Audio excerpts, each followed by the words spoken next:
ఆది కాండంలో ప్రారంభమైన సృష్టి, దావీదు యొక్క కన్నీటి కవిత్వాలు, యెషయా యొక్క ప్రవచనాలు, దానియేలు యొక్క దర్శనాలు, ఈ మహత్తరమైన పాత నిబంధన మన చేతుల్లోనికి ఎలా వచ్చింది? నేడు మన చేతుల్లో ఉన్న బైబిల్ వెనక ఎంతమంది భక్తుల కన్నీళ్లు ఉన్నాయో తెలుసా మీకు? ఇది కేవలం అనువాద చరిత్ర మాత్రమే కాదు, విశ్వాసుల యొక్క పోరాటం, తండ్రి కొడుకుల యొక్క త్యాగ ఫలితం, దేవుని వాక్యం కొరకు జరిగిన పోరాటం. ఫ్రెండ్స్, ఇక ఆలస్యం చేయకుండా let's jump into the video. Welcome to Pragma Bible media. గత భాగంలో మనం చెప్పుకున్నట్లుగానే పాత నిబంధనను బెంజమిన్ షుల్జ్ గారు ట్రాన్స్లేట్ చేసినట్లుగా చూసాం, కానీ అది ప్రింట్ చేయబడలేదు. తదుపరి సంవత్సరాల్లో అనగా విలియం కేరీ గారు కొత్త నిబంధన ట్రాన్స్లేట్ చేసి ముద్రించిన తర్వాత పాత నిబంధనలోని మొదటి 5 పుస్తకాలను అనగా పెంటాట్యూక్ గ్రంథాలను 1821వ సంవత్సరంలో ప్రింట్ చేయడం జరిగింది. అదేవిధంగా అదే సమయంలో ఎడ్వర్డ్ ప్రిచర్డ్ గారు, అదేవిధంగా జాన్ గోర్డన్ గారు విశాఖపట్నంలో ఉండి వారు బైబిల్ తర్జుమాను కొనసాగించారు. ఆ సమయంలో స్థానికుడైన ఆనందరాయర్ గారు ఎడ్వర్డ్ ప్రిచర్డ్ గారికి సహకరించినట్లుగా మనము గత వీడియోలోనే తెలుసుకున్నాం. అయితే ఇప్పుడు మనము ఈ వీడియోలో తెలుసుకునబోతున్నటువంటి విషయం ఏంటంటే, పాత నిబంధన బైబిల్ ఏ విధంగా ట్రాన్స్లేట్ చేయబడింది తెలుగు భాషలోనికి. ఎడ్వర్డ్ ప్రిచర్డ్ గారు అదేవిధంగా జాన్ గోర్డన్ గారు 2 స్ట్రీమ్స్ గా ఉండి బైబిల్ ను ట్రాన్స్లేట్ చేసినట్లుగా గత వీడియోలోనే మనం తెలుసుకున్నాం. అయితే వారు ఆ ట్రాన్స్లేషన్ వర్క్ ను కొనసాగించారు. కొన్ని సంవత్సరాల పాటు వారు చేసిన తర్వాత వారు మరణించడం జరిగింది. సో వారి మరణం కారణంగా ఆ ట్రాన్స్లేషన్ వర్క్ అనేది ఇన్కంప్లీట్ గా ముగిసిపోయింది. పాత నిబంధన ఇంకా పూర్తిగా ట్రాన్స్లేట్ చేయబడలేదు. ఆ సమయంలో తన తండ్రి చేసినటువంటి పరిచర్యను కొనసాగించడానికి జాన్ గోర్డన్ గారి కుమారుడైనటువంటి జేమ్స్ విలియం గోర్డన్ గారు తన సహచరుడైనటువంటి ఆర్డి జాన్స్టన్ గారితో కలిసి విశాఖపట్నం చేరుకున్నారు. తెలుగు భాషను నేర్చుకుంటూ తన యొక్క పరిచర్యను కొనసాగించారు. తదుపరి తన తండ్రి యొక్క కార్యమైన ట్రాన్స్లేషన్ వర్క్ ను తన సహచరుడైన ఆర్డి జాన్సన్ గారితో కలిసి గోర్డన్ గారు ఎంతో కష్టపడ్డాడు. రాత్రింబవళ్ళు కష్టపడి తెలుగు నేర్చుకొని అనేక మంది సహకారం తీసుకొని తను పాత నిబంధన బైబిల్ ను ట్రాన్స్లేట్ చేశాడు. సో ఆ ట్రాన్స్లేషన్ ఫలితమే 1854వ సంవత్సరములో మద్రాస్ బైబిల్ సొసైటీ వారు పాత నిబంధనను ముద్రించడం జరిగింది. అప్పటి వరకు క్రొత్త నిబంధన మాత్రమే అందుబాటులో ఉంది, కానీ 1854వ సంవత్సరంలో మొట్టమొదటిసారిగా పాత నిబంధనను వారు ట్రాన్స్లేట్ చేసి ప్రింట్ చేయడం జరిగింది.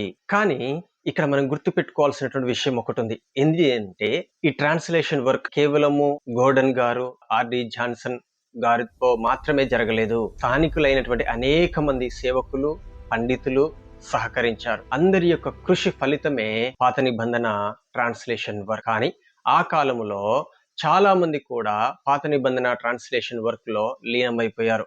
వారిలో ముఖ్యులుగా మనం గమనించాల్సింది ఎవరు అనంటే, లైమన్ జ్యువెట్ గారు, అదేవిధంగా సిపి బ్రౌన్ గారు, జాన్ రీడ్ గారు, అదేవిధంగా స్థానికులు అనేక మంది సహకరించారు. బైబిల్ ట్రాన్స్లేషన్ అనేది ఏ ఒక్కరి ఫలితం మాత్రం కాదు.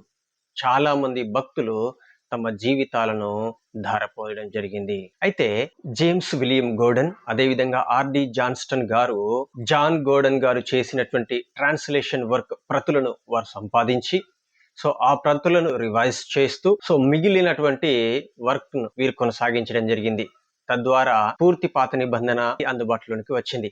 అదే కాలంలో సమాంతరముగా లైమన్ జ్యువెట్ గారు కూడా అమెరికన్ బ్యాప్టిస్ట్ మిషన్ తరపున వచ్చినటువంటి సేవకులు బైబిల్ ను ట్రాన్స్లేట్ చేయడం జరిగింది. సో ఆ కాలంలో చాలా మిషన్స్ కు చెందినటువంటి వారు బైబిల్ ట్రాన్స్లేషన్ వర్క్ లో ముందున్నారు. అయితే ఈ సందర్భంలో మద్రాస్ బైబిల్ సొసైటీ వారు ఆలోచన చేసి క్రొత్త నిబంధన గ్రంథమును మరి ఒక్కసారి రివైజ్ చేయవలసినటువంటి అవసరత ఉంది అని గ్రహించి 1856-57 సంవత్సర కాలంలో ఒక కమిటీని వేయడం జరిగింది. దానిలో ప్రముఖులుగా ఉన్నటువంటి వారు జాన్ హే మరియు వాడ్లా గారు. వీరు క్రొత్త నిబంధనను పునఃపరిశీలన చేసి అనగా రివైజ్ చేసి మరలా ప్రింట్ చేయడం జరిగింది. సో ఆ కాలంలో వీరికి సహకరించినటువంటి వారు ఎవరనగా, తెలుగులో ప్రముఖ పాటలు రాసినటువంటి వ్యక్తి పురుషోత్తమ చౌదరి గారు, జేమ్స్ విలియం గోర్డన్ ట్రాన్స్లేట్ చేసినటువంటి పాత నిబంధన, అదే విధంగా ఎడ్వర్డ్ ప్రిచర్డ్ గారు ట్రాన్స్లేట్ చేసి జాన్ హే గారి నాయకత్వంలో రివైజ్ చేయబడినటువంటి క్రొత్త నిబంధన, ఈ రెండింటిని కలిపి మొట్టమొదటిసారిగా తెలుగు క్రైస్తవ చరిత్రలో 1860 సంవత్సరంలో పూర్తి బైబిల్ను మద్రాస్ బైబిల్ సొసైటీ వారు ప్రింట్ చేయడం జరిగింది. అప్పటి వరకు క్రొత్త నిబంధన మాత్రమే ఉంది. పాత నిబంధనను వారు పొందుకోలేకపోయారు. కానీ 1860 సంవత్సరంలో వారు ప్రింట్ చేయడం జరిగింది పూర్తి బైబిల్ని. ఇక్కడ మనం ప్రాముఖ్యంగా చెప్పుకోవాల్సింది జాన్ హే గారి గురించి. ఎందుకు అనంటే ఈయన కేవలము ఒక మిషనరీగా మాత్రమే కాకుండా తన సన్నిహితుడైనటువంటి వార్డ్లా గారితో లండన్ మిషనరీ సొసైటీ తరపున వచ్చి విశాఖపట్నం ప్రాంతంలో ఉండి పరిచర్య చేశారు. తను ట్రాన్స్లేషన్ వర్క్ మాత్రమే కాకుండా అనేక విద్యా సంస్థలను ఏర్పాటు చేసి అనేక మంది చదువుకోవడానికి ఒక గొప్ప ఉదార వ్యక్తిగా సహకరించాడు. జాన్ హే గారు ఎంతో కష్టపడి తెలుగు నేర్చుకున్నారు. అయితే ఆ కాలంలో ఉన్నటువంటి మిషనరీలలో తను మాత్రమే ది బెస్ట్ తెలుగు స్కాలర్ గా గుర్తింపు పొందడం జరిగింది. తెలుగు రానటువంటి వ్యక్తి తెలుగు ప్రాంతంలోనికి వచ్చి తెలుగు నేర్చుకొని బైబిల్ ట్రాన్స్లేషన్ రివిజన్ వర్క్ లో కొనసాగడం అనేది చాలా గొప్పదైనటువంటి విషయం. పూర్తి బైబిల్ అందుబాటులోకి వచ్చినప్పటికి కూడా ఒక సమస్య ప్రధానంగా మిగిలిపోయింది. ఏమిటంటే ఆ కాలంలో ఉన్నటువంటి మిషన్స్ వేరు బైబిళ్లను ఉపయోగించడము, విశ్వాసుల మధ్య గందరగోళము, ఇలాంటి సమస్యలు అధికముగా ఉన్నాయి. అప్పుడు బైబిల్ సొసైటీ వారు ఈ యొక్క సమస్యను పరిష్కరించడానికి అందరికీ కామన్ గా ఒకే బైబిల్ ఉండాలనేటువంటి నిర్ణయానికి వచ్చారు. వారు 1865 సంవత్సరంలో ఒక రివిజన్ కమిటీని ఏర్పాటు చేయడం జరిగింది. దానిలో భాగంగానే 7 మిషన్స్ కు సంబంధించినటువంటి వ్యక్తులను ఇన్వాల్వ్ చేస్తూ ఒక టీమ్ ని రూపొందించారు. ఆ టీం యొక్క ఉద్దేశము లేదా లక్ష్యము ఏంటిది అనంటే అందరూ ఉపయోగించదగినటువంటి ఒక ట్రాన్స్లేషన్ వర్క్ లేదా రివిజన్ వర్క్ ను వారు రూపొందించారు. కానీ కొన్ని కారణాల వల్ల అది సజావుగా జరగకపోవడం వల్ల తిరిగి ఆ బాధ్యతను లేదా నాయకుడిగా జాన్ హే గారిని నియమించడం జరిగింది. సో జాన్ హే గారి నాయకత్వంలో ఈ 7 మిషన్స్ యొక్క సవరణ సహకారములో సుదీర్ఘ కాలం పాటు బైబిల్ రివిజన్ వర్క్ జరిగింది. 1878 అదే విధంగా 1884 సంవత్సరములో క్రొత్త నిబంధన మరియు పాత నిబంధనను సవరించి ఒక పూర్తి బైబిల్ను రూపొందించడం జరిగింది 1884 సంవత్సరంలో. సో ఈ విధంగా ఈ రివిజన్ కమిటీ అందరికీ ఆమోదయోగ్యమైనటువంటి ఒక కామన్ బైబిల్ను వెలుగులోనికి తీసుకుని రావడం జరిగింది. అయితే కథ ఇంతటితో ముగియలేదు. 1898 సంవత్సరంలో అప్పటికే మనుగడలో ఉన్నటువంటి బైబిల్లో ఉన్న వ్యాకరణ దోషాలను సవరించుటకు గాను మరి ఒకసారి పునఃపరిశీలన చేయడానికి ఒక కమిటీని రూపొందించడం జరిగింది.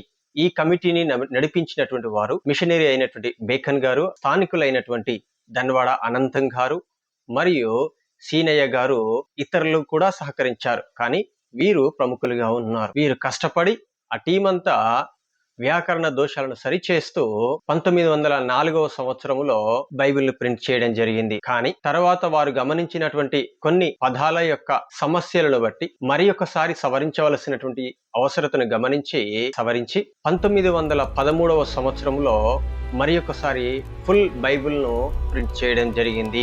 స్వాతంత్రానికి పూర్వం మద్రాస్ బైబిల్ సొసైటీ అనగా మద్రాస్ ఆక్సిలరీ సొసైటీ వారు బాధ్యతను తీసుకున్నారు. వారే 1913లో ఓల్డ్ వర్షన్ గా పరిశుద్ధ గ్రంథము అనేటువంటి బైబిల్ మనకు అందించారు.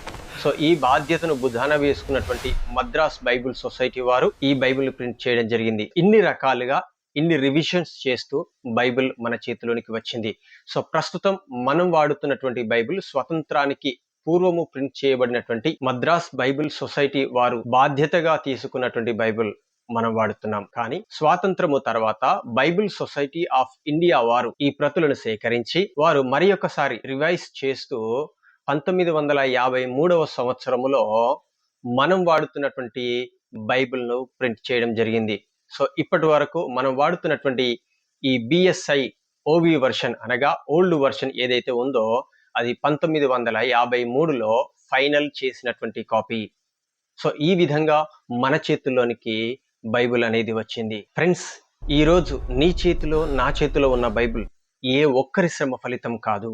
ఇది 300 ఏళ్ల చరిత్ర, అనేక మంది మిషనరీల శ్రమ, తెలుగు పండితుల యొక్క త్యాగం, అదేవిధంగా కన్నీళ్లు, అగ్ని, విశ్వాసం, ప్రాణ త్యాగాలతో కూడినటువంటి ఒక అద్భుతం. ఇకపై మీరు బైబిల్ తెరిచిన ప్రతిసారి మన బైబిల్ కోసం త్యాగం చేసినటువంటి మిషనరీలను గుర్తు చేసుకోండి. ఈ చరిత్ర మీ హృదయాన్ని తాకినట్లయితే తప్పకుండా మన ఛానల్ని సబ్స్క్రైబ్ చేయండి. ఈ వీడియోను లైక్ చేయండి. మీ ఆలోచనలు కామెంట్లో తెలియజేయండి. ఇతరులకు షేర్ చేయండి. నెక్స్ట్ వీడియోలో మనము సండే స్కూల్ ఏ విధంగా మొదలైంది, ఎక్కడ మొదలైంది, ఎవరు ప్రారంభించారు, ఏ పరిస్థితుల్లో వారు ప్రారంభించాలనేటువంటి గొప్ప చారిత్రక వాస్తవాలను తెలుసుకోవడానికి ప్రయత్నం చేద్దాం. తెలుగు బైబిల్ కోసం జీవించిన వారిని మర్చిపోవద్దు.